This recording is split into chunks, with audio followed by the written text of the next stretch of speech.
Alrighty.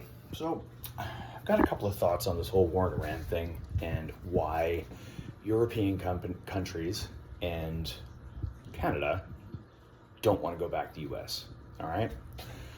I think realistically, what this boils down to is you can't have the leader of the country who's asking you for help in this moment ask you to essentially donate the lives of your soldiers and the cost to get materials shipped to an area where you did not ask for any type of involvement in that war. All right. Um, Basically, the reason why I'm thinking about all this is because look, it's come to light on my end where I have found out that throughout history, America tends to get other people involved in shit. And I'm talking about the First or Second World War, where essentially the American army did get there and they were a help to the Allied side, but it wasn't there right away, and they were kind of came in as the cleanup crew after everything had already been gone for going on for quite a long time. Um, but when we look at what's happening with all these modern wars, I'm going to say largely unnecessary modern wars, and there's a lot to be said for the type of regimes that are being deposed, like currently in Iran. Everything that the Ayatollah had done and the way that the Iranian government had operated, not good for its people. I would argue not good for the world either. The thing is, the US is kind of trying to get it both ways. You know, they're trying to basically say, hey, we don't need to be there for you if one of you actually gets attacked by an adversary. But when we have done the war of aggression ourselves, we are going to expect you to have our back. And the problem with that is this whole situation is likely going to continue to be an absolute disaster.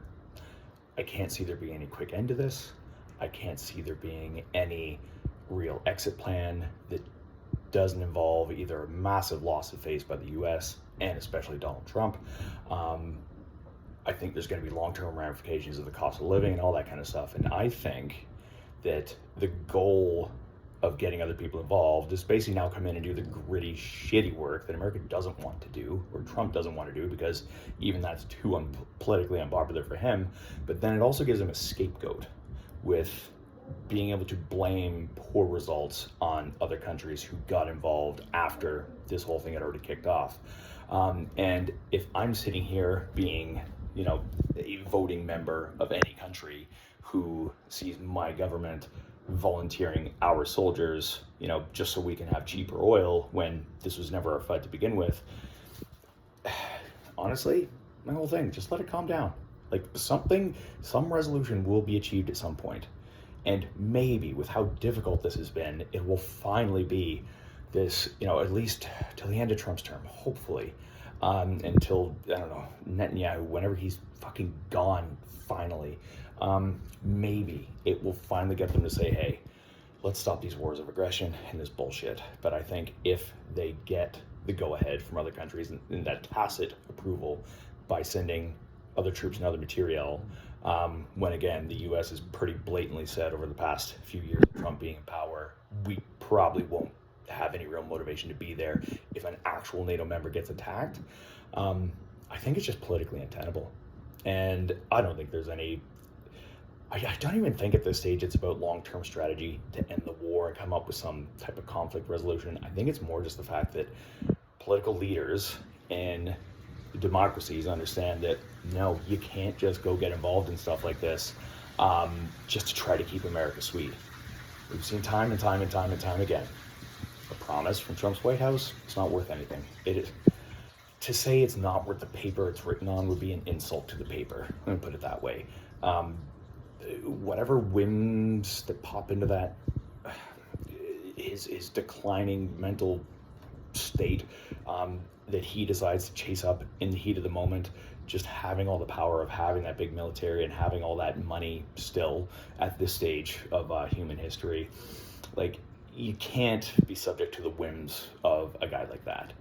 And I think most leaders in developed predominantly European or European descendant nations.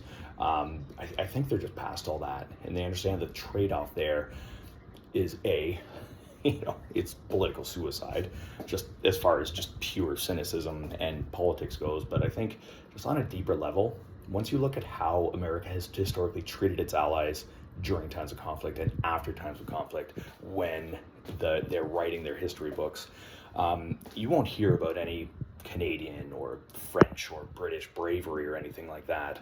There's always this false narrative that erupts that America was perfect and their military might was unmatched.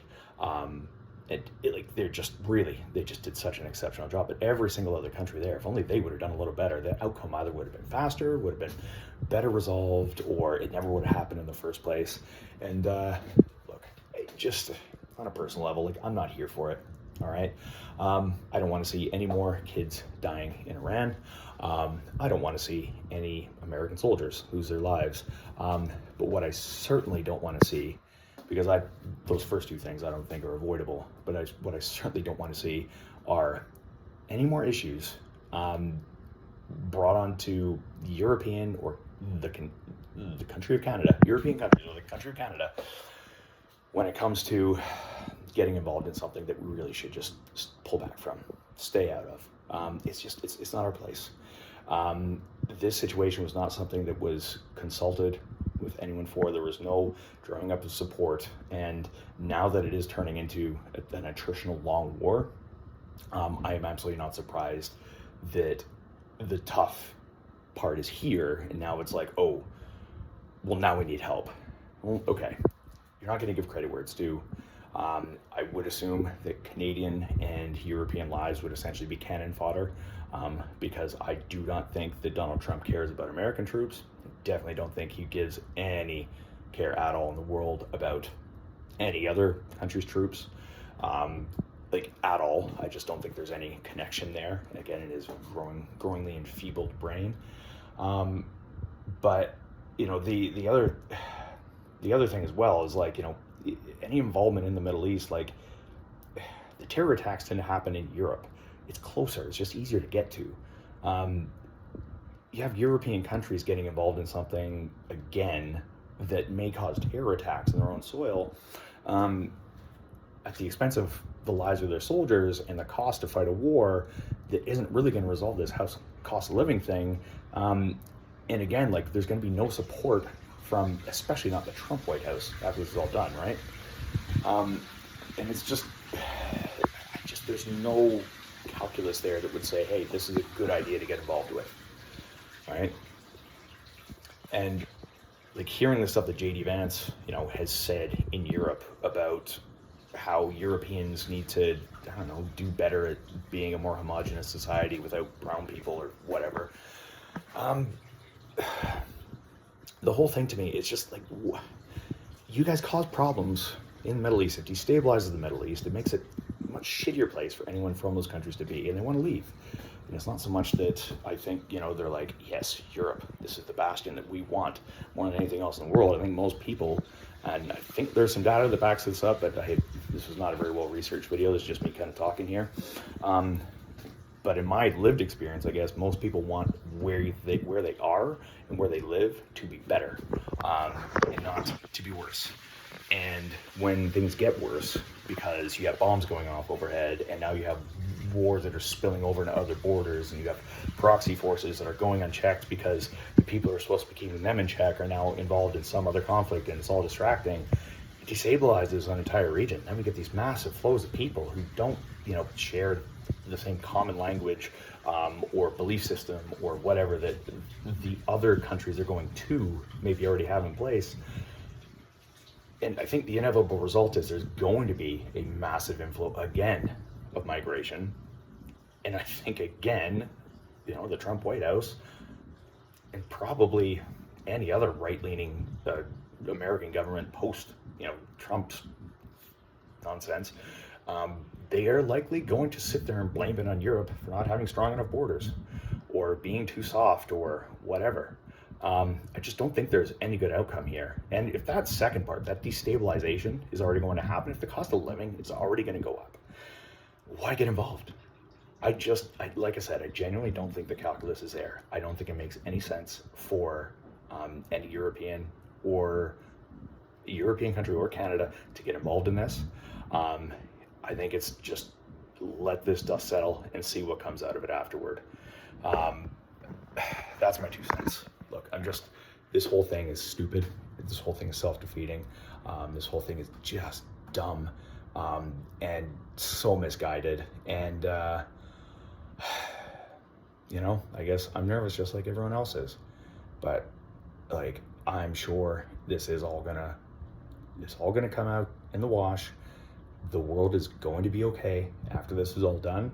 But I think there are definitely steps that non-US countries can take to say, hey, you can't insult us, you can't disrespect us, and you can't threaten to pull out of the pre-existing agreements that we had and expect us to come bail you out of an unjust, illegal war.